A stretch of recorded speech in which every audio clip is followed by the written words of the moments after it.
Todas as vezes que alguém olha para alguém e diz: nossa, mas como você consegue isso? Por detrás disso está o pé esquerdo, o sacrifício, as horas de trabalho, as muitas horas de trabalho que cada coisa demanda na vida.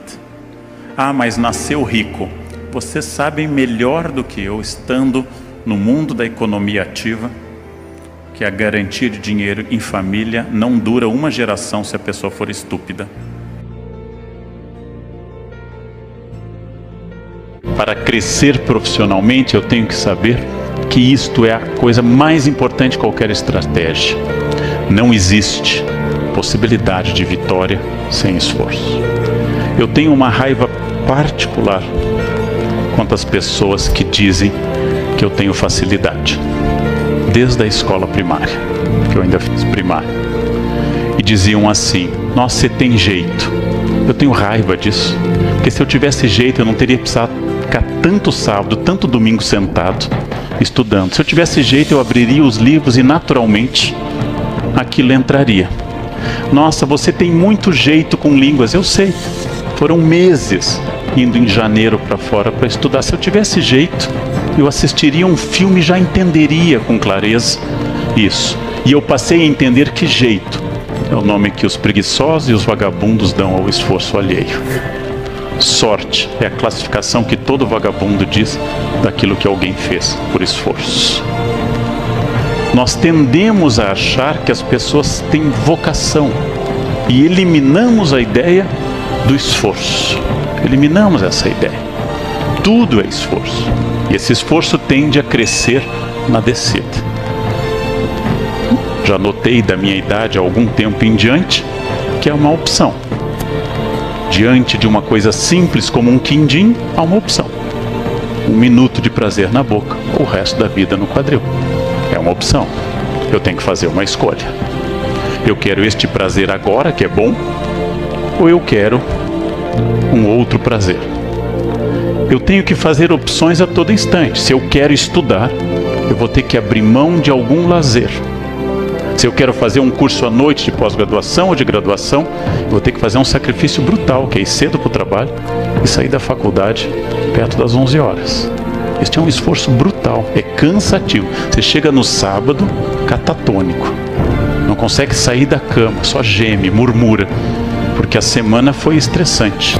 A faculdade já é um esforço, o trabalho é um esforço, juntar os dois é um esforço titânico. Se eu quero aprender língua, se eu quero aprender a pintar, se eu quero qualquer coisa, eu preciso deste esforço.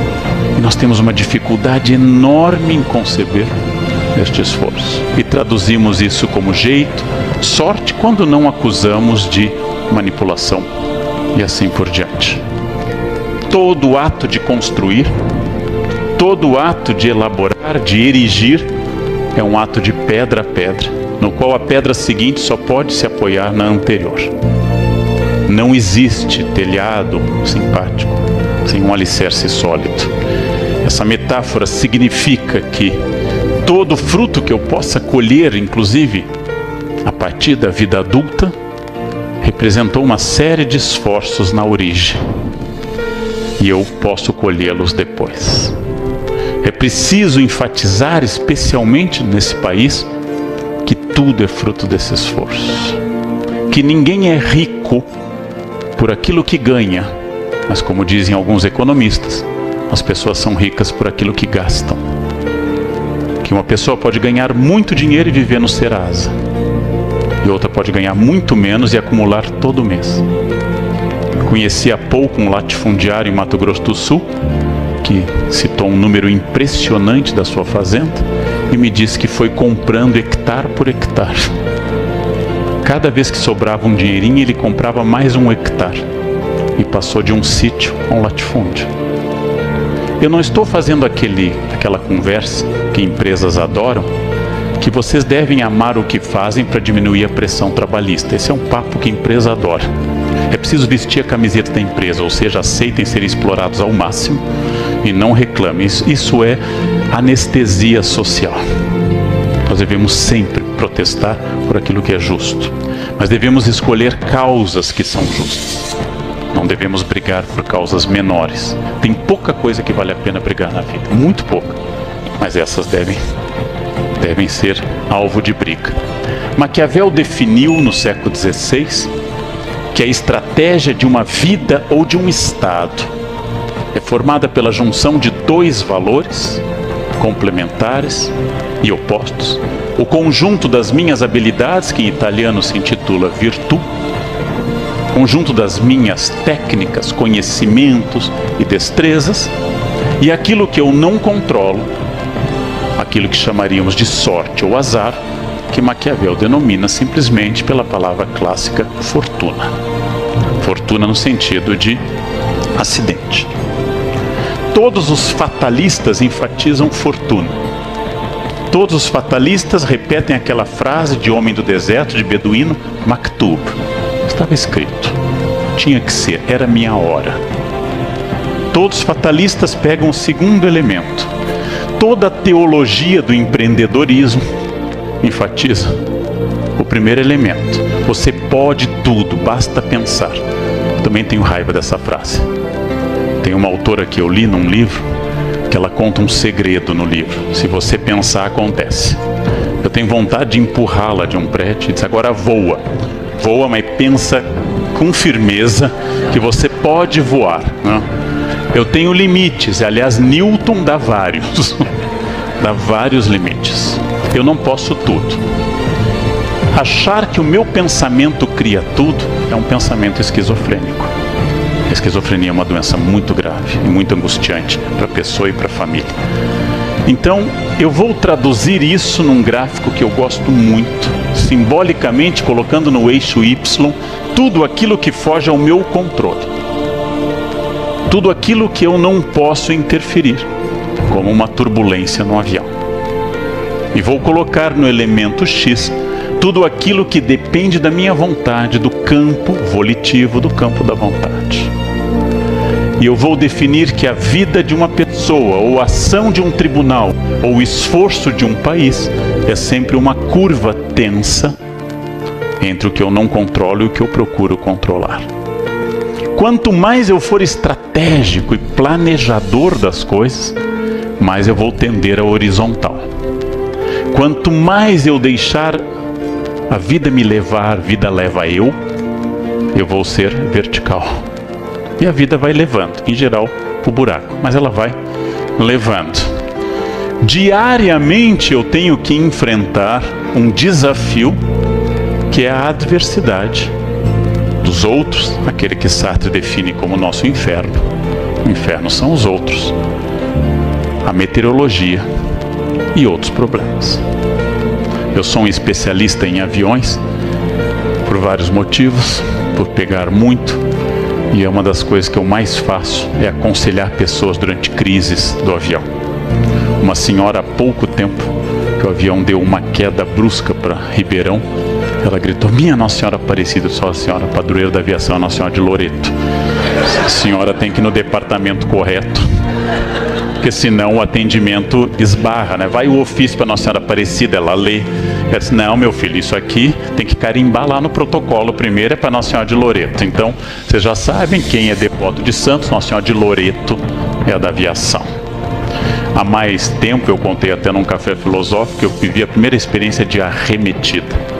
Ele tenta pousar em Congonhas e não consegue. É o maior teste para a força do seu esfíncter que você pode viver. É um teste dramático. Dramático. É preciso muita hombridade para manter tudo, né, intacto. Mas eu disfarçava lendo, fazendo de conta que não estava acontecendo. E a senhora do meu lado fazia sinal da cruz um atrás do outro. Quando o avião estabiliza e você acabou de sobrevoar aquela área que um avião da TAM tentou o mesmo e não conseguiu, tem mais essa ainda, você sente que não foi dessa vez, e a mulher olhou para mim e disse, o senhor não reza? Eu disse, olha, a senhora já rezou. A área mínima de proteção tem que me incluir, né? Estou na fila 3F, ela está na 3D, na cadeira 3D, é óbvio que Deus não vai ficar segurando no céu uma cadeira. E se for, eu agarro a cadeira dela. Eu não controlo tudo. Aliás, eu controlo uma quantidade muito limitada de coisas, mas eu controlo. As pessoas são diferentes porque sorte e azar ocorre a todos. Mas a virtude varia de pessoa para pessoa. O que elas fazem com o azar, o que elas fazem com a sorte, varia de pessoa para pessoa. No ano passado, dia 4 de julho do ano passado, eu cumpri um velho desejo e comprei o carro que eu vinha sonhando há muitos anos. Poucas mulheres entendem a alegria do cheiro de um carro novo. É uma das melhores experiências da vida. Você fica passando a mão, é uma coisa erótica, você fica passando a mão no painel, chama amigos para que eles o invejem, e aí você apresenta o carro. Dia 4 de julho, feliz com o meu carro. Dia 7 de julho, 3 dias depois, um taxista entrou nele com toda a força. E eu parado no sinal, perto da estação Terminal Barra Funda, o taxista avançou no farol vermelho e entrou no meu carro com toda a força. Isso é fortuna. Eu não posso controlar a loucura dos motoristas. Isso é fortuna. Mas a virtude é a próxima decisão. O taxista fugiu. Estava errado e não devia ter seguro. Eu poderia ter ido atrás dele, velozes e furiosos, em plena noite, nas ruas de São Paulo. A chance de terminar a meu favor era muito baixa. O que eu faria? Jogaria meu carro em cima dele? Chamaria para briga? Eu não sabia quem ele era. As chances são em aberto.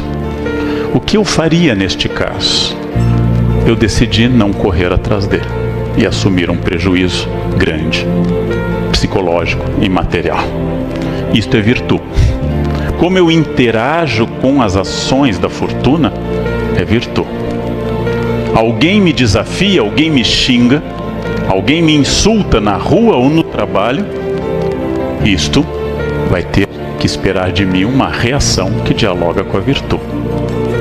Eu já disse em público, já gravei isso também, citando os filósofos estoicos como Marco Aurélio, especialmente seu livro Meditações, que a partir do capítulo 2 estabelece quem pode tirar a minha paz. Esse é o típico estoicismo. Eu penso nos xingamentos de trânsito. Quando alguém me xinga, e só há 2 xingamentos em São Paulo, não sei se em Goiânia há mais.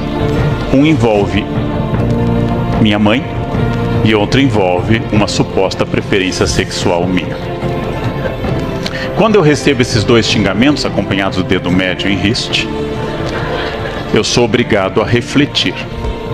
Acusam a minha mãe de vender favores mediante remuneração. Tem 2 hipóteses, ou sim, ou não. Olhando minha mãe nas fotos e a sua cara, ela foi obviamente fiel. Ela não tem aquele brilho da pele, aquele sorriso, aquela clareza de satisfação. Ela realmente foi mulher de um único homem a vida inteira. Tem aquela cara fechada, triste, da fidelidade de uma mulher honesta, né? Hoje, certamente, minha mãe não faz nada disso. Então, eles podem estar errados, porque minha mãe não foi. E se ele estivesse certo? Eu poderia dizer a este outro motorista: por quê? Você conheceu mamãe, mas era tanta gente naquela casa que eu não lembro. Ou eu sou filho desta mulher ou não sou. E nos 2 casos não há ofensa. Vamos ao exame da segunda ofensa. Fui acusado de exercer uma atividade sexual não dominante. Há 2 hipóteses: que eu burn the donut, ou não. E veja, não é um xingamento, porque a escolha sexual nunca é um xingamento.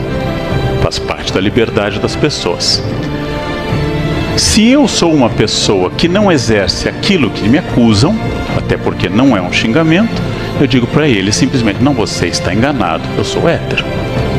Que não é uma virtude, é apenas uma questão. E eu posso, pelo contrário, ser essa pessoa e dizer: nossa, nós já nos conhecemos, eu não lembro bem do seu rosto, mas é que eu via só mais a fronha, então eu não guardei todos os rostos, né? Bem, nos 2 casos, sendo eu straight or gay, que não é um problema, ele não me ofende, porque não é uma ofensa falar daquilo que eu sou. Como um aluno que bateu a porta na minha cara uma vez ao receber uma prova e disse: seu careca. Eu disse: parabéns, você vê, né? Isso é a visão é um dom maravilhoso, gente. Tanta gente não vê. Não vê. Ontem eu estava autografando um livro em São Paulo e a pessoa que recebeu: nossa, sua letra é feia. Devia ser alguém do meu estado. Esse tipo de sinceridade é muito gauchesca, né? Sabem que a diferença entre o pinheiro e o gaúcho é que o pinheiro leva 30 anos para ficar grosso, né?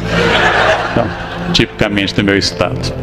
Eu contei aqui para as colegas da escola judicial que fizemos uma reunião da turma de formandos e uma colega minha gaúcha, que não me via há 30 anos, disse: mas bah, como tu envelheceste, cara.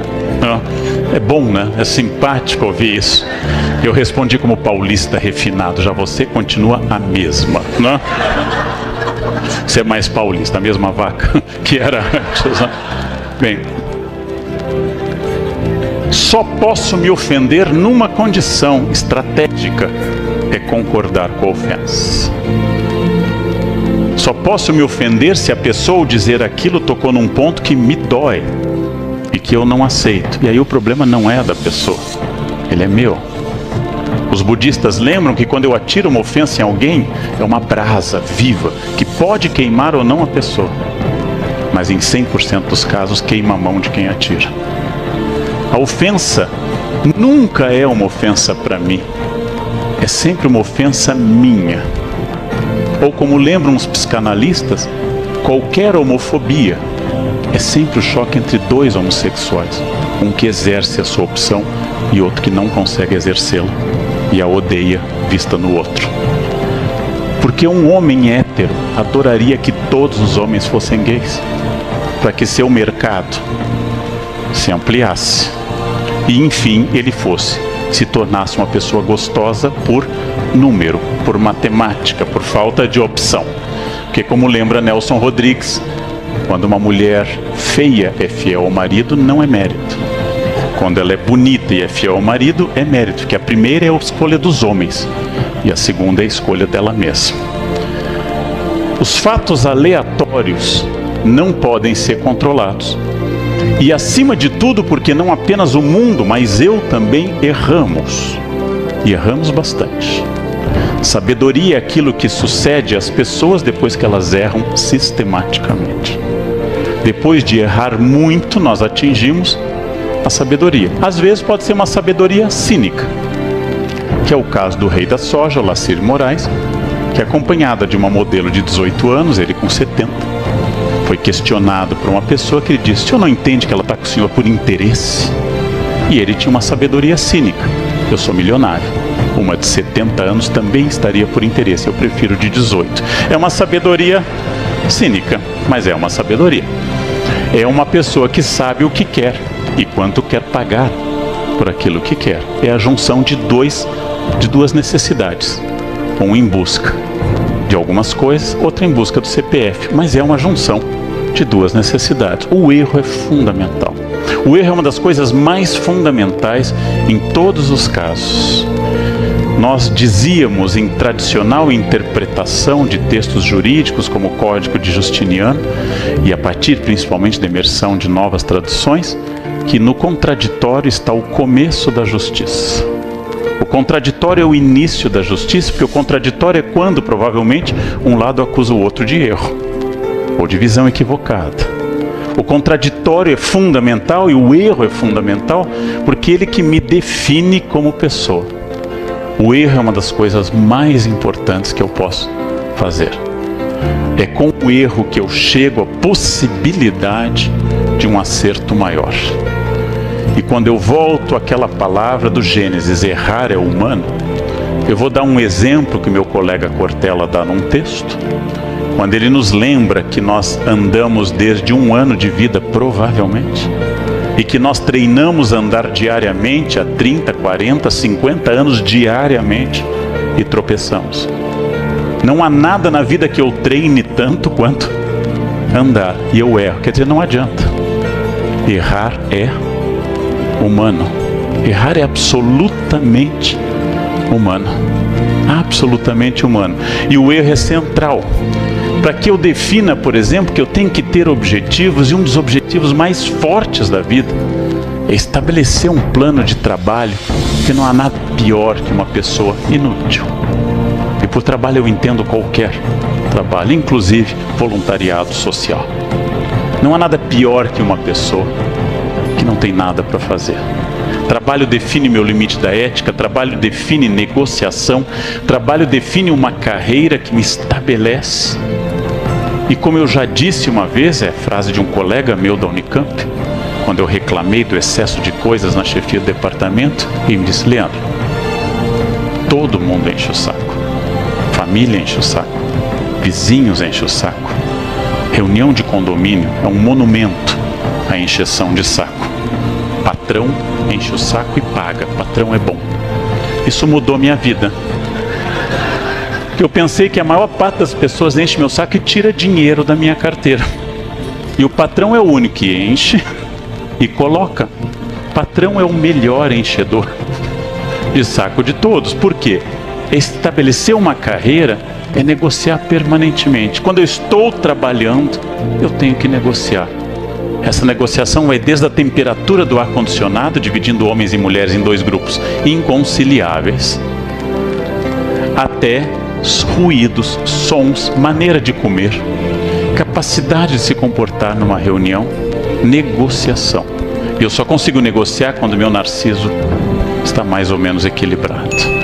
Negociação é uma arte. E as pessoas sentem o impulso de dar opinião permanentemente. Nesta era de comunicação fácil, um conselho: não deem tão facilmente. Entendam isso como centrado na opinião. Vocês podem dar, pertence a vocês, é livre, mas queiram saber se a outra pessoa quer receber ou se é algo significativo. Negociação é fundamental, e negociação é uma arte, e as pessoas que negociam melhor são mais felizes e mais eficazes no trabalho. Valores são constituídos inicialmente pela família. Ainda que nós tenhamos ladrões tradicionais de famílias muito bem constituídas, o valor é constituído pela primeira noção de certo e errado dado pelos pais na infância. E aqui vem um problema nosso. Em função de nós não queremos traumatizar filhos, nós estamos com dificuldade de deixar claro valores e sanções sobre estes valores. Hoje é inaceitável a violência física e até prevista como um delito. Porém, há coisas muito mais fortes que eu posso fazer com um filho do que bater nele. É tirar a senha do Wi-Fi, por exemplo. Isso é de uma violência enorme. Trocar a senha e não dá-la. Isto ele vai preferir um tapa. Dá para negociar um tapa? Há coisas que eu posso fazer para que, como diz Aristóteles, ninguém nasce com valores morais. Eles não são inatos, ao contrário do que acreditava Platão. Tem que ser ensinados. E como os pais não querem traumatizar, eles estão evitando educar. É preciso educar. É preciso educar, e educar é, do ponto de vista freudiano, estabelecer pequenos traumas superáveis. O que é um trauma superável? Meti o dedo na tomada, levei choque, eu aprendi. Eu fui educado que eu não devo meter o dedo na tomada. Cabe aos pais supervisionar a quantidade e a intensidade desses traumas, porque alguns são insuperáveis. Cuidar dos seus filhos, mas transmitir valores. Uma família constituída é aquela onde há atritos, mas é inadmissível, e eu acho isso o fim do mundo, que numa família uma criança de 4 ou 6 anos decida coisas, decida férias, decida restaurante. Uma criança de 6 anos decidindo restaurante tem uma carreira política pela frente fabulosa, porque literalmente ele é centrado no seu mundo e não negocia. Um pai que protege o filho mimando está criando um imbecil, e um imbecil desagradável no futuro. O mimo é a pior de todas as ações que se pode fazer com uma criança, porque eu estou destruindo o futuro dele. Quem ama, educa. Quem ama, estabelece limites. Quem ama, ensina as pessoas que elas não são únicas nem centralizadas, que há outros no planeta. E nós somos um país que cada vez mais tem dificuldade em ver isso. A crise traz isso à tona de novo. Quais são meus limites? De novo, e sempre usando uma imagem renascentista, a perspectiva. Qual é o ponto que eu vejo mais profundamente? Na década de 70, quando ocorreu a crise do petróleo, a partir da guerra de Yom Kippur, 73, quando a OPEP disparou o preço do petróleo, na maior disparada que houve toda, que foram os 2 choques da década de 70, o governo brasileiro, então liderado pelo nosso único presidente luterano, Ernesto Geisel, tinha diante de si a seguinte questão: paraliso todas as obras de infraestrutura, como o metrô São Paulo e Rio, como Itaipu, como o projeto de Angra dos Reis. Ele decidiu que não, porque a crise passaria e aquilo seria necessário. Claro que tivemos um aumento de endividamento, mas a visão estratégica pode ser essa: aumentar o meu esforço, porque a crise passa e as pessoas não. A crise passa e vai haver um momento que eu vou precisar olhar além da crise. Eu aprendi assim que eu entrei na USP para pós-graduação com a minha orientadora uma coisa muito estarrecedora para mim, quando ela me contou que, como ela, militante de um grupo de extrema esquerda na década de 60, foi presa, presídio de Tiradentes, foi torturado. E o torturador chegava todos os dias, queimava, dava uns tapas, dava uns choques, fazia aquelas perguntas: quem matou Joana d'Arc, né? Quem tentou, fazia as perguntas e ia embora. Era um hábito. E depois de 3 meses mudou o torturador. E ela disse que nunca sentiu tanto medo na vida dela, porque ela não sabia o que o outro iria fazer. E eu concluí que até torturador cria zona de conforto. Até quem me machuca, se for da mesma maneira, cria zona de conforto. Até a infelicidade vicia as pessoas, porque ser infeliz é minha responsabilidade da vida.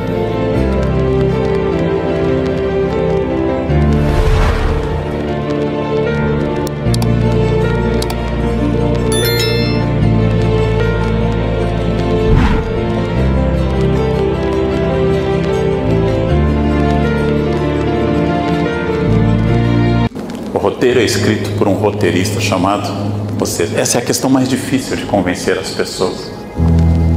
Você quer escrever um livro? Você quer viajar? Você quer aprender uma língua? Não é fácil por igual para todas as pessoas.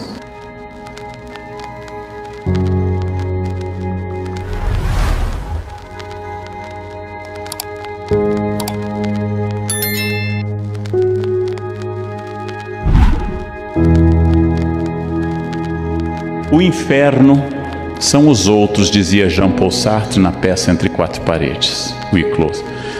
Só que a gente esquece de pensar que, se é verdade que o inferno são os outros, o paraíso também está nos outros. Isto que Gandhi disse de uma forma genial: eu devo ser a transformação que eu quero ver no mundo. Ou como diz o Greenpeace, agir localmente e pensar globalmente é a grande transformação ética.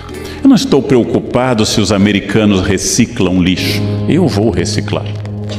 Eu não estou preocupado se meu vizinho do apartamento de cima toma banhos demorados. Nós estamos vivendo uma crise hídrica. Eu não vou tomar banho demorado. Ou seja, eu serei a transformação que eu quero ver no mundo. E eu vou parar de esperar que o mundo se transforme para me aceitar.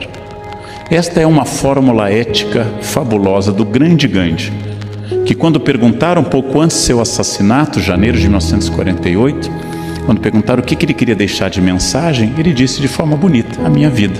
Minha vida é minha mensagem. Eu sou aquilo que eu disse que eu queria fazer. Uma vida sem ética deve ser evitada, não porque, como dizem os moralistas, o que não é um problema pensar assim, porque Deus me vê, mas porque ela dá muito trabalho não ter ética. Eu tenho um amigo que trai a esposa e me disse que ele tem que ter um cuidado com o WhatsApp, porque aquilo vai para a nuvem chove em algum lugar e tem que apagar, e dá memória RAM, e dá memória, tem que ter um domínio de hacker para poder eliminar, porque uma mensagem no WhatsApp é que nem herpes, ela volta, você não sabe, ela reaparece. Este mesmo amigo me disse que quando vai a motel, leva mexerica, porque tem o cheiro do sabonete do motel, tem outro, então a mexerica tira tudo. Então ele tem que comprar a mexerica antes de ir para o motel. E eu fiz a seguinte pergunta: não dá mais fácil ser fiel do que comprar mexerica, ficar mexendo no WhatsApp? Ou casar com a amante, que é para acabar com o sexo, que a única coisa que acaba com o sexo é o casamento.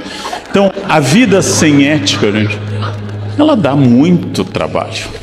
É preciso ter uma memória enorme. Quando um guarda me para no trânsito, que é escasso, porque disse um aluno meu que eles só param gente jovem, mas quando um guarda me para no trânsito, eu desço tranquilo, os documentos estão em ordem. Inclusive eu guardei o extintor de incêndio, vá que ele volte. Eu tenho ainda o meu kit de primeiros socorros, nunca sei quando ele vai voltar. Eu desço tranquilo para ter em contato com o guarda, porque meu carro está em ordem, meus documentos estão em ordem, eu sou obcecado com a data de validade da carteira de motorista e assim por diante. Dá menos trabalho ir ao poupa-tempo da Lapa, que é maravilhoso, no meu caso, que moro na Zona Oeste, dá menos trabalho do que ficar fugindo de blitz e indo para lá. Não, hoje eu escapei. Vai no poupa-tempo e faz a sua carteira, animal. É fácil. Mas as pessoas ficam dando uma coisa enorme, que é aquilo que eu digo para aluno colador: levou horas escrevendo aquela cola, dava para ter estudado. A junção da tradição moral que formou o Ocidente com a reflexão ética sugerida pela filosofia, que forma o caráter bom ou mal das pessoas, torna aquilo que o Luc Ferry, num livro, chama de vida válida. Bauman, ainda utilizando seu conceito anterior a 1985, chama de ética pós-moderna. Este pequeno livro que a editora Paulus traduziu faz essa reflexão importante. Como ser ético num mundo onde hoje ser ético é igual a ser babaca? Como ser honesto num mundo onde desonestidade leva longe na carreira política? Como defender valores neste mundo? O Bauman responde algumas dessas questões que eu recomendo aos senhores. É este cruzamento que agora, encaminhando a uma reflexão que pode não parecer, mas é uma das coisas mais difíceis deste planeta. É a ideia socrática do conhece a ti mesmo. A maior parte das pessoas não tem a menor ideia de quem seja. Tem de si uma ideia completamente acima ou abaixo do que são. Conhece a ti mesmo, ou usando um pleonasmo comum dos livros, conhece-te a ti mesmo, como se eu podia conhecer-te a outra pessoa, mas conhece a ti mesmo, saiba quem você é e seu limite. Essa é uma chave profissional e pessoal. Todos os meus alunos, orientandos, amigos, familiares, eu tenho a sensação, e eles devem ter a mesma comigo, que a gente fala da gente como se fosse uma personagem, que não é aquela pessoa. Conhece a ti mesmo, olha com clareza no espelho e veja quem é você. Quais são seus limites físicos, financeiros, afetivos? Quais são seus desejos? Conhece a ti mesmo. Freud morreu em 39 em Londres, fugiu de Viena em 38. Freud morreu fazendo essa pergunta. Pouco antes do câncer consumir sua vida, Freud pergunta: por que as pessoas buscam a infelicidade? E quando a infelicidade chega, elas se surpreendem, como se fosse um acidente. A pessoa vai no lugar que ela não quer, almoço em família. Se submete à companhia de quem ela não quer, sogra, nora, cunhado, genro. Se irrita e volta no fim do domingo: ai, que saco, eu não sei porque eu estou assim. É óbvio, é óbvio. Bom, você está se forçando a fazer uma coisa que não quer, e isto vai ter um peso. Eu posso me forçar a fazer o que eu não quero e ser feliz? Pode muita gente fazer isso com os filhos, se força a fazer o que não quer e é feliz. Mas você tem que saber se você tem essa habilidade. Conhece a ti mesmo, primeiro passo, conhece a ti mesmo. Esta é uma questão importantíssima. Saber quem de fato sou eu, quais são meus limites, quais são meus desejos, o que eu realmente quero. O que eu realmente quero. Eu tenho pistas para isso. A inveja é a pista mais forte. Inveja não é vontade de ter o que o outro tem, isso é cobiça. Quando a pessoa me diz inveja branca, isso é só racismo, gente. Não existe inveja branca. né, que é boa por ser branca. Isso é só racismo brasileiro. A inveja nunca é positiva. A cobiça pode ser positiva. Eu cobiço o seu inglês, então eu vou estudar tanto quanto eu tenho um bom inglês. Ela pode ser um elemento, mas a inveja não é isso. A inveja não é eu querer ter o que você tem. A inveja é eu ter raiva da felicidade que você tem por ter aquilo. Isso é inveja. Inveja é a tristeza pela felicidade alheia. A inveja é um excelente elemento para eu me conhecer. Chega alguém e me diz, comprei um carro bom. Eu digo, que bom. Nossa, que você seja muito feliz com este carro. Ou seja, a inveja vai me dar uma pista do que eu quero. E aí vem uma pergunta óbvia. Se meu objetivo é aquele carro, por que eu não vou atrás desse objetivo? E se não é, por que eu fiquei assim, mordido com isso? São pistas para eu me conhecer. Adiante, outra pista importante. O que eu realmente desejo? Realmente desejo. Eu digo isso para meus alunos jovens. Os homens em particular ficam envolvidos e pensando que o que eles realmente desejam são atividades sexuais múltiplas, com muitas parceiras. Depois, com o tempo, eles vão percebendo que a cama é o melhor lugar. Uma pessoa dá mais foco, você é mais direto ao assunto. Leva um tempo para você tirar a ideia da suruba do seu universo. E finalmente você percebe que o melhor sexo da sua vida não foi com 5 ou 6. Não, se o seu CPF for forte, não foi com 5 ou 6, mas foi com uma, ou com um, se você preferir. Ou seja, que os melhores momentos da sua vida não foram com gastos, não foram com investimentos altos, foram com coisas simples, muito simples. O que eu realmente desejo? Eu realmente desejo aquilo que me dizem para desejar? Quando eu entrevisto gente que vai ser monitor na Casa Saber, eu pergunto, o que você está lendo? Todos estão lendo Machado. Todos estão lendo livros. Aí eu começo a perguntar dos livros. Nós vamos chegar mais a Paulo Coelho que a Machado. Porque as pessoas acham que devem ler Machado de Assis, mas elas mal entendem Paul Rabbit, Paulo Coelho. Ou seja, mal elas chegam naquele ponto. Então, o que realmente você deseja? O que realmente você gosta de axé, gente? Cai de boca. Cai de boca. Você acha a banda Calypso a melhor coisa já acontecido na música? Estranho, mas vá adiante nisso, né? Realmente, tudo é o seu desejo. O que você realmente deseja? Isso é uma pergunta difícil de responder, porque geralmente eu desejo o que os outros desejaram para mim. Adiante? Outra questão importante, quais são meus valores?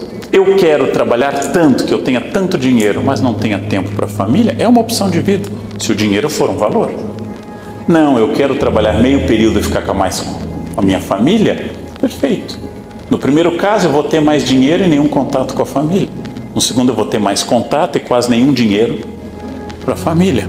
Eu vou querer meio a meio, quase nunca dá, mas é uma possibilidade. Sempre o que eu desejo tem a ver com valores. Qual é o meu valor? Eu realmente gosto de acordar cedo? Eu gosto.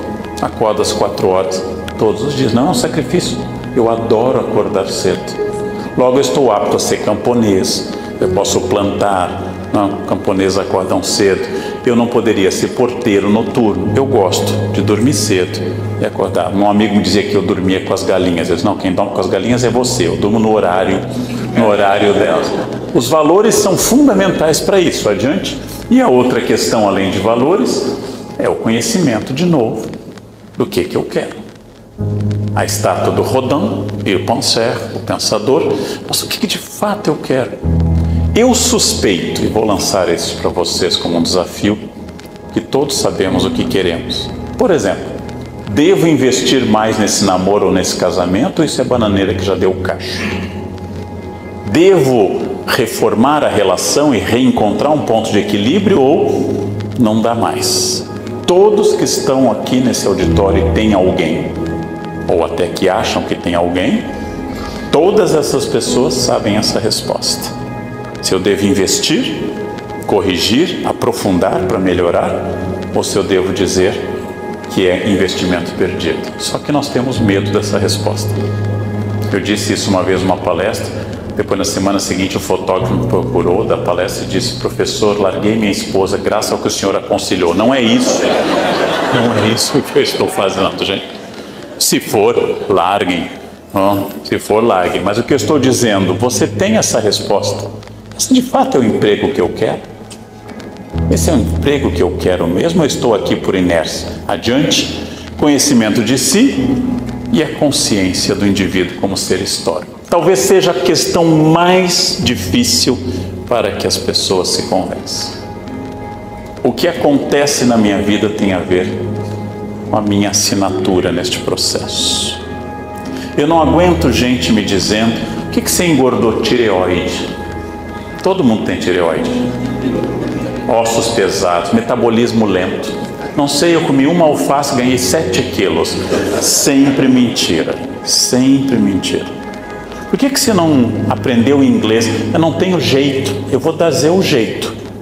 Quando as pessoas me perguntam: como é que você consegue ler tanto? É fácil, mas é um segredo que eu não conto para todo mundo. Eu sento na cadeira e estudo. É um segredo muito raro, eu não passo para todo mundo, né? Nossa, mas você tem jeito. O jeito era sentar sábado à tarde e decorar verbo irregular em inglês. Esse era o jeito. Que eu tinha o jeito para línguas. Que eu tinha consciência de que eu sou um ser histórico. Quanto eu ganho, com quem eu estou, quanto eu sei, o meu corpo dentro dos limites do humano, é uma decisão minha. A minha felicidade é uma decisão minha. Uma pessoa que trabalha comigo manifestou muita admiração pelo número de horas que eu invisto para o Natal ser interessante. Eu gosto muito de Natal e invisto muito, em vários sentidos, no Natal. E essa pessoa me disse: mas como eu queria que fosse assim na minha casa. E eu perguntei: como é que você acha que acontece na minha? Eu fico quieto e os anjos descem na noite de Natal e distribuem a ceia, as apresentações artísticas, ou desde agosto a gente está lutando para fazer do Natal uma festa interessante, apesar da presença de noras e genros? Quer dizer, o que você acha que acontece na minha casa? Eu estou fazendo isso. E se eu não fizer, não acontece. Esta é a consciência de ser histórico. Isso é uma das coisas mais difíceis de colocar na cabeça das pessoas. A vida que eu levo é a vida escrita por mim. Não por destino, não por karma, não por código genético. É a vida escrita dentro dos limites do humano. Adiante. Isto é a superação de tudo que seja karma, tradição. Aí você fala muito alto, é sangue italiano. Gente, sangue tem A, B e O, só. Não tem italiano. Nossa, mas você é muito pontual, sangue alemão. Sangue, de novo, a espécie humana só tem 4 tipos, só. Cultura não passa pelo sangue, isso é crença de racista. É uma das grandes imbecilidades da humanidade. Cultura não passa nada, é hábito, é sociedade, é cultura, é vontade. É um Machado de Assis, que filho de 2 pessoas de baixa extração social no Rio de Janeiro, nascido em 1839, decidiu aprender francês, mas não tinha dinheiro para aprender francês. Foi trabalhar numa padaria, onde o dono era francês. Enquanto embrulhava pão, repassava com o dono o verbo être, ia voar. E aprendeu francês fluentemente. Ele quis. Ele quis. Não é que todos tenham que querer, não é que todos tenham que falar francês, isso não traz felicidade em si, mas ele quis. Tudo que seja externo é, para os existencialistas, má fé. Má fé quando eu digo: por que você não foi feliz no casamento? Não encontrei a pessoa certa. Gente, tudo que acontece é minha escolha e meu roteiro, a partir do humano. Adiante. Com isso, vem este conceito complicado para as pessoas. Vocês são protagonistas da vida de vocês. Não existe sina. Nossa, você fala bem, Leandro. É porque eu sou de Aquário, signo de ar. Quem é de ar, Gêmeos e Aquário fala. Como você é emotivo? Câncer. Câncer chora a todo instante. Câncer se emociona com o pôr do sol. Não? Pisciano abraça e fica horas abraçado. Seu gênio é meio bruto. Áries. Nossa, Áries. Como você é vingativo? Escorpião. Escorpião é vingativo, é água profunda, né? Escorpião diz que te perdoa e 2 anos depois joga na cara. De novo, né? Você é avarento, taurino. Nossa, taurino para guardar dinheiro é uma coisa. Como ela é bonita, Libra é o signo da estética. Não, tudo isso, gente, é pura e absoluta enrolação. Tudo é absoluta enrolação. É simpático como conversa de botequim, mas é isso que forma o roteiro. O roteiro é escrito por um roteirista chamado você. Essa é a questão mais difícil de convencer as pessoas. Você quer escrever um livro? Você quer viajar? Você quer aprender uma língua? Não é fácil por igual para todas as pessoas. Não é fácil por igual. Um belga pega uma bicicleta e sai do país e vai aprender uma língua 20 quilômetros da casa dele. Outros ficam a vida inteira. Mas é possível, se você quer estabelecer como meta. Não que isso seja necessário. Adiante. Quando todos dizem isso, eu tenho que ser o louco da corte, porque o louco da corte vai dizer no final que ele é o único que tem alguma luz de raciocínio e alguma luz de felicidade, mesmo morrendo. E é por isso que seu amigo diz ao final o melhor elogio diante do cadáver e um pouco antes da entrada do rei que restaurará a ordem na corte. Diz: bons sonhos, doce príncipe. Se tivesseis reinado, seríeis um grande rei. Hamlet não reinou, porque Hamlet chegou a um ponto tão grande de consciência e de sabedoria que Hamlet não precisou pegar a coroa para ser príncipe e senhor da sua vida. Hamlet foi o primeiro homem livre, autônomo, como diz Bloom, o primeiro homem moderno. E ele nos desafia permanentemente. Eu tive que matar toda a corte e morrer para chegar a isso. Que preço?